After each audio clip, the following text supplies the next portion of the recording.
नमस्कार सर्वांना। सर्वप्रथम श्री स्वामी समर्थ। तर स्वागत आहे आपल्या चॅनलच्या एका नवीन व्हिडिओमध्ये। तर आजच्या व्हिडिओमध्ये मी तुम्हाला श्री स्वामी समर्थ महाराजांसाठी सुंदर असा शेला आणि टोपी शिवून दाखवणार आहे।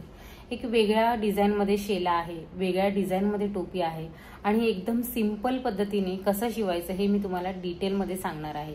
तर व्हिडिओ स्किप न करता पूर्ण बघा। 11 इंचाची महाराजांची मूर्ती आहे। 11 इंचासाठी माप किती घ्यायचा, डायग्राम कसा काढायचा हे डिटेलमध्ये मी तुम्हाला सांगणार आहे। तर व्हिडिओ पूर्ण बघा। व्हिडिओ जर आवडली तर व्हिडिओला लाईक करा। व्हिडिओच्या शेवटी महाराजांना मी हे वस्त्र परिधान करून सुद्धा दाखवणार आहे। आपल्या चॅनलवरती श्री स्वामी समर्थ महाराजांसाठी सुंदर अशी वस्त्र मी तुम्हाला शिवून दाखवत असते। त्यामुळे चॅनलला नक्की लाईक करा, शेअर करा आणि चॅनलवरती नवीन असाल तर नक्की सबस्क्राईब करा। आता आपण महाराजांसाठी वस्त्र शिवायला सुरुवात करूया। चला तर मग। तर श्री स्वामी समर्थ महाराजांसाठी सुंदर असे वस्त्र शिवायला आपण सुरुवात करूया। शेला आणि टोपी महाराजांसाठी आपण शिवणार आहोत। वेगळ्या प्रकारचा एक शेला मी तुम्हाला शिवून दाखवणार आहे। तर डिटेलमध्ये माप किती घ्यायचं हे मी तुम्हाला सांगते, तर व्हिडिओ स्किप न करता पूर्ण बघा। आता आपण सगळ्यात पहिल्यांदा शेल्याचा जो कापड मी कटिंग करून घेतलेला आहे तो बघूया, त्याच्यानंतर टोपीचं बघूया। तर बघा, इथे मी मेन कापड घेतलेला आहे वेल्वेटचा, गुलाबी रंगाचा कापड आहे। त्याचबरोबर अस्तर सुद्धा घेतलेला आहे आणि कॅनव्हास कटिंग करून घेतलेला आहे। तर आता जो कॅनव्हासचा माप आहे ना तो सेम मेन कापडाचा सुद्धा माप आहे। तर आता कॅनव्हासचं माप मी तुम्हाला सांगते। याची जी रुंदी आहे, कॅनव्हासची जी रुंदी आहे ती 5 इंच एवढी आहे आणि लांबी जी आहे ती आहे 19 इंच लांब आहे। तर हा जो शेला आहे तो 11 इंचाच्या मूर्तीसाठी आहे। 11 इंचाची महाराजांची मूर्ती आहे, त्यासाठी आपण हा शेला शिवणार आहोत। म्हणून याची जी लांबी आहे ती 19 इंच आहे आणि जी रुंदी आहे ती 5 इंच एवढं घेतलेलं आहे। आता सेम कॅनव्हासच्या मापामध्ये अस्तर सुद्धा कटिंग करून घेतलेला आहे आणि मेन जो कापड आहे तो सुद्धा कटिंग करून घेतलेला आहे। तर बघा, अशा पद्धतीने हे 3 कापड कटिंग करून घेतलेले आहेत। आणि त्याच्यानंतर जे आपण टोपी शिवणार आहोत महाराजांसाठी त्याच्यासाठी सुद्धा अस्तर, मेन कापड आणि कॅनव्हास सुद्धा कटिंग करून घेतलेला आहे। तर आता हा त्रिकोण शेप मध्ये कटिंग करून घेतलेला आहे। तर याची जी लांबी आहे ती मी सांगते। आता महाराजांच्या डोक्याचा जो घेर येतो तो 6.2 इंच येतो। तर टोटल आपल्याला याची लांबी किती घ्यायची आहे, तर मी 7.2 इंच घेतलेली आहे। म्हणजे 1 इंच एक्स्ट्रा घेतलेला आहे। 6.2 इंचामध्ये 1 इंच एक्स्ट्रा करून 7.2 इंच घेतलेला आहे। आणि याची जी उंची आहे ती उंची घेतलेली आहे 4.25 इंच, म्हणजे 4 ला 2 रेषा कमी आहेत।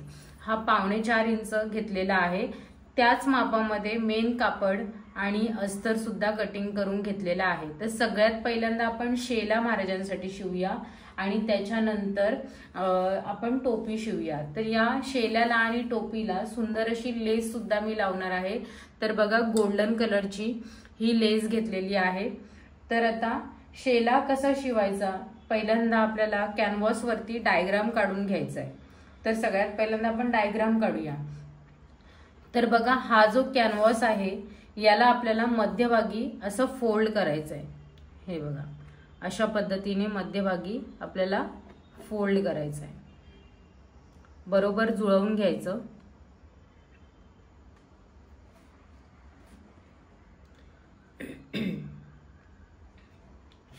व्यवस्थित असं फोल्ड केलं त्याच्यानंतर परत एकदा आपल्याला अशा पद्धतीने फोल्ड करायचं आहे। हे बघा, पहिल्यांदा एक सरळ फोल्ड केला आणि नंतरला मग हा असा उभा फोल्ड केलाय। आता उभा फोल्ड केल्याच्या नंतर आपल्याला डायग्राम काढायचा आहे। तर आता डायग्राम मी कसा काढते, ही जी आहे ती ओपन बाजू आहे आणि ओपन बाजू मी माझ्या साईडला ठेवलेली आहे। आता ही वरची जी बंद बाजू आहे तिथून मी हा डायग्राम काढायला घेते आणि ही खालची जी आहे ती ओपन बाजू आहे। तर बघा, पहिल्यांदा असं सरळ ठेवायचं, जसा हवा तसा तुम्ही डायग्राम काढू शकता। आता मी हा जो आहे तो सरळ वरून घेते आणि खाली पानाचा शेप देणार आहे।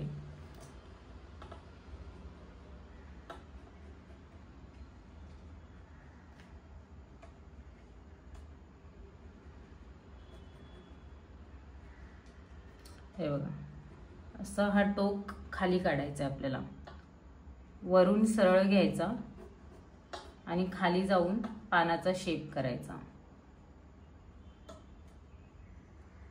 अशा पद्धतीने हे आपलं तयार होणार आहे। आता ह्याला कटिंग करून घ्यायचं। जसा आपण शेप दिलाय ना त्याच पद्धतीने आपल्याला हा कॅनव्हास कटिंग करायचा आहे।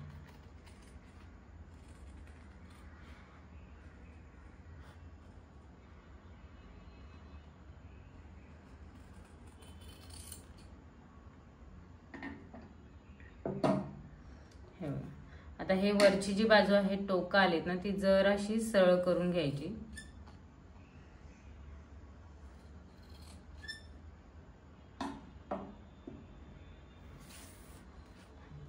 आता हे ओपन केल्याच्या नंतर हे असं तयार झालेलं आहे। आता आपण जेव्हा महाराजांना परिधान करणार तेव्हा ते असं दिसणार आहे। हे बघ, आता नंतर पुढे काय करायचं आहे तर सगळ्यात पहिल्यांदा आपल्याला हा जो अस्तर आहे तो आपल्याला सरळ ठेवून घ्यायचा आहे। सगळ्यात पहिल्यांदा आपल्याला जो मेन कापड आहे ना तो सरळ ठेवून घ्यायचा आहे। हे बघा, जी सरळ बाजू आहे ना ती वरती ठेवून घ्यायची आणि त्याच्यानंतर आपल्याला अस्तर ठेवून घ्यायचा आहे। हे बघा, मेन कापड सरळ ठेवला, त्याच्यानंतर आपल्याला अस्तर ठेवायचा आणि हा जो कॅनव्हास आहे ना तो आपल्याला वरती असा ठेवून घ्यायचा आहे। आता वरती ठेवून घेतल्याच्या नंतर याला आपल्याला शिलाई मारायची आहे। तर पूर्ण जसा शेप आहे ना तर मध्ये तुम्ही टाचणी पिन्स पण लावून ठेवू शकता जेणेकरून हलायला नको। तर जसा शेप आहे ना तसा आपल्याला शिलाई मारून घ्यायची आहे। फक्त एवढी बाजू आहे ना ती आपल्याला ओपन ठेवायची जेणेकरून हा सरळ करता येईल आपल्याला, त्यासाठी ओपन ठेवायचे। एकदम कडेकडेने नाही, अगदी पाव इंच सोडून आपल्याला शिलाई मारून घ्यायची आहे। तर सगळ्यात पहिल्यांदा मी पूर्ण शेप मध्ये शिलाई मारून घेते आणि एक्स्ट्राचा जो उरलेला कापड असेल ना तो आपल्याला कटिंग करून द्यायचा आहे। तर शिलाई मारून घेते आणि मग पुढे दाखवते। तर बघा, व्यवस्थित अशी शिलाई मारून घेतलेली आहे। जसा शेप आहे त्या पद्धतीने शिलाई मारून घेतली आहे आणि एक्स्ट्राचा जो उरलेला कापड होता तो कटिंग करून दिलेला आहे। आणि इथे जो आहे ते ओपन बाजू ठेवलेली आहे, बघू शकता ही जी बाजू आहे ती ओपन आहे। आता आपल्याला सरळ करून घ्यायचं आहे। तर कॅनव्हासला मध्ये ठेवायचं, अस्तर ठेवायचं आणि मेन फॅब्रिक जो आहे ना तो उलटा करून घ्यायचा आणि हे सगळे कोपरे जे आहेत ना ते एकदम सरळ करून घ्यायचे। तर बघा, हे आता सरळ करून घेतलंय, व्यवस्थित जे कोपरे वगैरे आहेत ते टोक काढून घेतलेली आहेत। आता ही जी ओपन बाजू आहे ना याला कॅनव्हासला अस्तर घ्यायचं पहिल्यांदा फोल्ड करून अशा पद्धतीने आणि नंतर मेन फॅब्रिक आहे तो फोल्ड करायचा आणि वरून एक शिलाई देऊन घ्यायची। आता ही शिलाई देताना पूर्ण दाब शिलाई देऊन घ्यायची आपल्याला, पूर्ण चारी बाजूने आपल्याला दाब शिलाई वरून देऊन घ्यायची। तर बघा, दाब शिलाई देऊन झालेली आहे आणि एकदम व्यवस्थित असा आपला हा शेला बघा झालेला आहे। आता आपल्याला याला लेस लावून घ्यायची आहे। तर पूर्ण जिथून आपण दाब शिलाई मारली ती पूर्ण आपल्याला लेस लावून घ्यायची। कोणत्याही प्रकारची लेस तुम्ही वापरू शकता। आता मी इथे गोल्डन कलरची लेस वापरते। तर अशा पद्धतीने आणि त्याच्यानंतर हा जो शेप आहे त्या शेपवरून आपल्याला व्यवस्थित अशी लेस लावून घ्यायची आहे। तर लेस लावते आणि पुढे तुम्हाला दाखवते। तर बघा, सुंदर असा हा शेला लेस लावून तयार झालेला आहे आणि खूप छान असा लुक येत आहे आणि महाराजांना परिधान केल्याच्या नंतर सुद्धा खूप सुंदर असा लुक येणार आहे। तर आता आपण महाराजांसाठी टोपी शिवायला सुरुवात करूया। तर बघा, टोपीसाठी इथे आपण कॅनव्हास पेपरचा माप मी तुम्हाला सांगितला 7.2 इंच एवढा आहे आणि उंची जी आहे ती 4.25 इंच एवढी आहे। तर आता आपल्याला हा जो मेन फॅब्रिक आहे तो आपल्याला सरळ ठेवून घ्यायचा आहे। त्याच्यानंतर आपल्याला अस्तर सरळ ठेवून घ्यायचा आहे मेन फॅब्रिक वरती आणि नंतर कॅनव्हास ठेवून घ्यायचा आहे। जसं आपण शेल्याला केलं ना सेम तसंच आपल्याला करायचं आहे। आता आपल्याला इथे त्रिकोणमध्ये शिलाई मारून घ्यायची आहे आणि थोडी इथे जागा आपल्याला ओपन ठेवायची आहे जेणेकरून हे आपल्याला सरळ करून घेता येईल। तर आता मी सगळ्यात पहिल्यांदा शिलाई मारून घेते। तर बघा, त्रिकोणमध्ये शिलाई मारून घेतली आहे, मध्ये एवढी जागा ओपन ठेवली आहे। आता याला आपल्याला सरळ करायचं आहे आणि जसं आपण शेल्याला वरून दाब शिलाई मारली ना सेम पद्धतीने याला सुद्धा आपल्याला दाब शिलाई मारून घ्यायची आहे। तर बघा व्यवस्थित असा हा त्रिकोण तयार झालेला आहे, मागच्या साईडने पण तुम्ही बघू शकता। आता आपल्याला याला सुद्धा सुंदर अशी लेस लावून घ्यायची आहे। तर अशा पद्धतीने आपल्याला ही लेस लावून घ्यायची आहे। तर आता मी लेस लावून घेते आणि मग पुढे तुम्हाला दाखवते। तर बघा सुंदर असं लेस लावून झालेली आहे। आता आपल्याला काय करायचं आहे, तर हा जो आहे तो पॉइंट आपल्याला या पॉइंट वरती ठेवून घ्यायचा आहे आणि इथून आपल्याला एक जॉइंट शिलाई मारून घ्यायची आहे। तर आता मी ही जॉइंट शिलाई मारून घेते आणि मग आपली फायनल ही टोपी तयार होईल। तर बघा सुंदर असा हा शेला आणि ही टोपी आपली तयार झालेली आहे।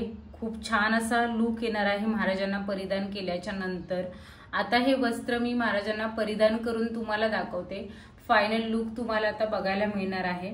तर आता महाराजांना आपण वस्त्र परिधान करूयात।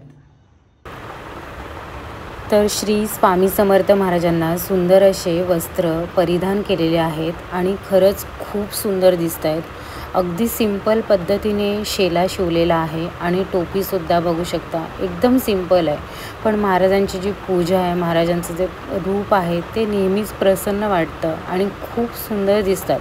कोणत्याही कलरच्या कोणत्याही वस्त्रांमध्ये महाराज एकदम उठूनच दिसतात आणि बघू शकता एकदम प्रसन्न अशी पूजा झालेली आहे आणि वस्त्र खूप सुंदर दिसत आहेत।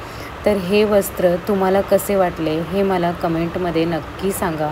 एकदम सिंपल पद्धतीने दाखवण्याचा प्रयत्न केलेला आहे। वस्त्र जर तुम्हाला आवडले तर व्हिडिओला लाईक करा, शेअर करा आणि चॅनलवरती जर नवीन असाल तर चॅनलला नक्की सबस्क्राईब करा। भेटूयात अशाच पुढच्या नवीन वस्त्रासोबत नवीन व्हिडिओमध्ये। तोपर्यंत सर्वांना श्री स्वामी समर्थ। जय जय स्वामी समर्थ।